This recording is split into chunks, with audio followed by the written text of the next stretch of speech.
tawagin at bigyan po natin siya ng masigabong palakpakan. Banat Bay!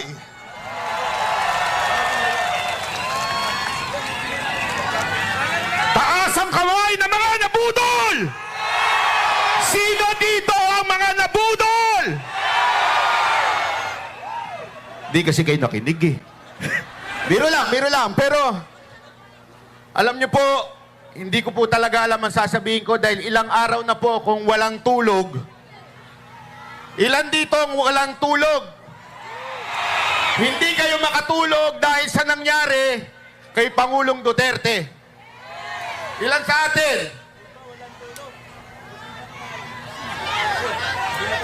Alam nyo, mga kababayan, sinabihan po tayo dito na wag po tayo magsasalita ng hindi maganda dahil baka may mga nakapaligid na mga pulis na handang dakpin ang lalaban.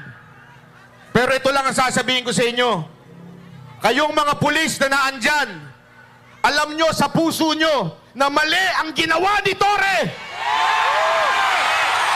Alam ninyo na abusado na ang gobyernong ito. Kung hanggang ngayon nagbubulag-bulagan pa kayo, anong tawag sa inyo? Traitor sa bayan na ito.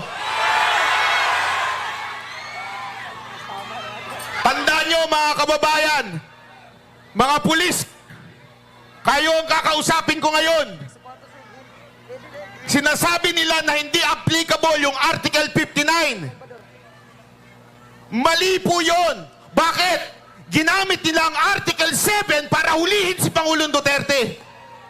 Hindi pa pwedeng sundin ng isang article, yung isa hindi. Kahit ang Biblia sinabi yan. Tandaan nyo sa James 2 verse 10, basahin nyo. Sundin mo man ang lahat pero may mamiss kang isa. Guilty ka sa lahat. Ang ginawa kay Pangulong Duterte ay labag sa ating batas. Kinidnap nyo ang aming Pangulo.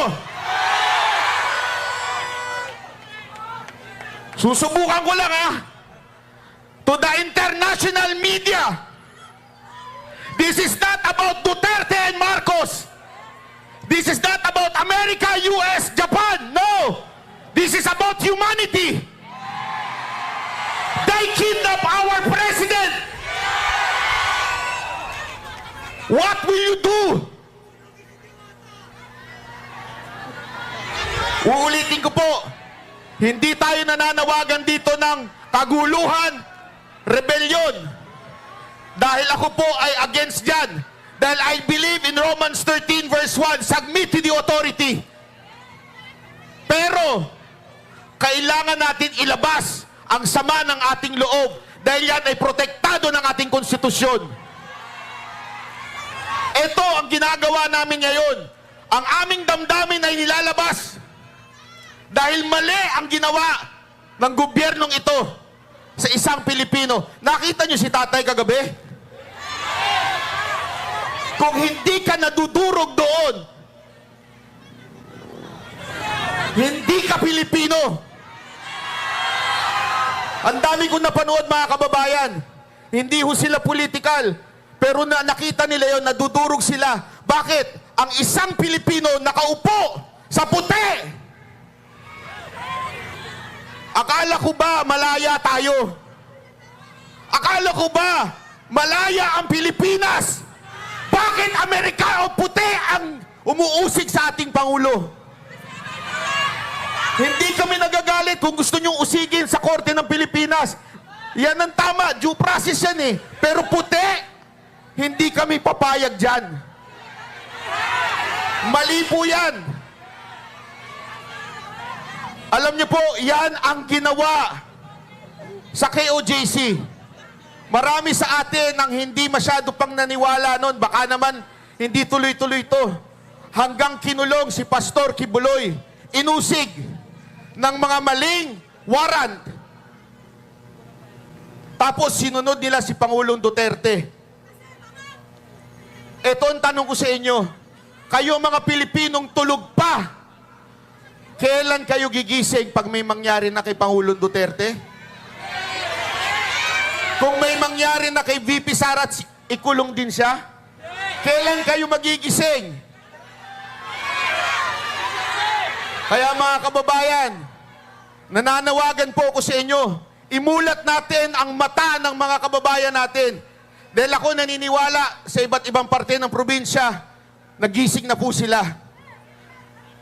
Kaya mga kababayan, ngayong araw to, meron lang ako isang tatawagin. Itong tao na to, noong pasasalamat sa Luneta, ay binu. Bakit? Nakinig siya kay Pangulong Duterte na wag iboto ang bangag. Alam niyo po, bago mag-eleksyon noong 2022, 3 beses po ako pinatawag ni Pangulong Duterte at nag-uusap ng kikwentuhan. At tinanong ko sa kanya kung sino ba talaga ang gusto niyang maging susunod na Pangulo. Paulit-ulit niya sinasabi, ayaw niya kay Marcos. Ayaw niya. Pero alam ko na mabigat ang laban. Bakit? Naandun yung anak niya. Alam ko, maraming magagalit sa amin pag hindi kami nag-Marcos. Dahil kami po ay nasa community din. Ilang beses po kami nakapunta sa bahay niya. Pero nakinig po kami kay Pangulong Duterte. Kaya ang sakit sa puso namin na isang Pangulo na maayos, mag-isip, gusto lang kapakanan sa bayan, ay kukulong nila. At ito po ang isa sa mga binu nung panahon ni Pangulong Duterte. Tawagin ko po si Konsehal Mocha Uson.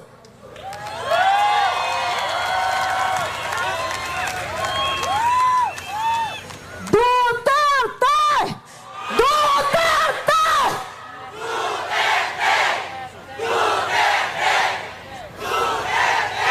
Ang mensahe ko ngayon, Tatay Digong, sana mapanood mo ito. Hindi ka namin iiwanan. Tatay Digong, hindi mo kami iniwanan. Ikaw lang ang leader ng bansa na ito na lumaban sa kriminalidad, droga at korupsyon mata sa mata. Inalay mo, Tatay Digong, ang buhay mo para sa amin. Para sa aming bayan. Kaya Tatay Digong, kung nakikinig ka at napapanood mo ito, hindi ka namin iiwanan. Tatay Digong, kahit nandyan ka, mag-isa, sa The Hague, the Netherlands, kasama mo kami. Lagi kang nasa aming panalangin. Tatay Digong, mahal ka namin. Mahal niyo po ba si Tatay Digong?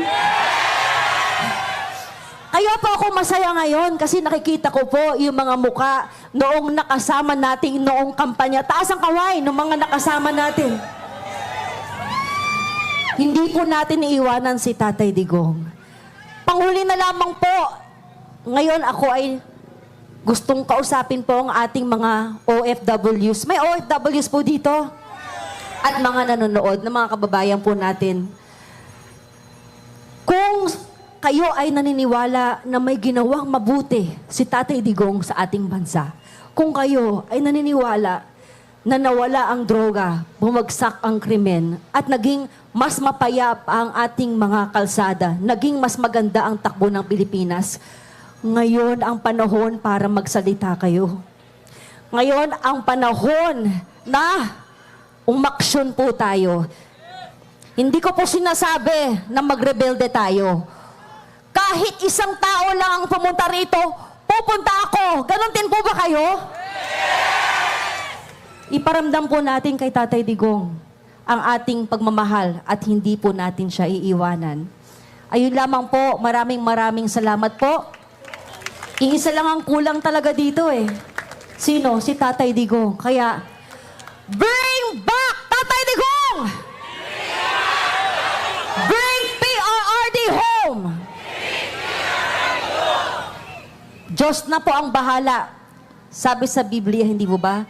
Vengeance is the Lord's. Maraming salamat po. Mabuhay ang Pilipinas!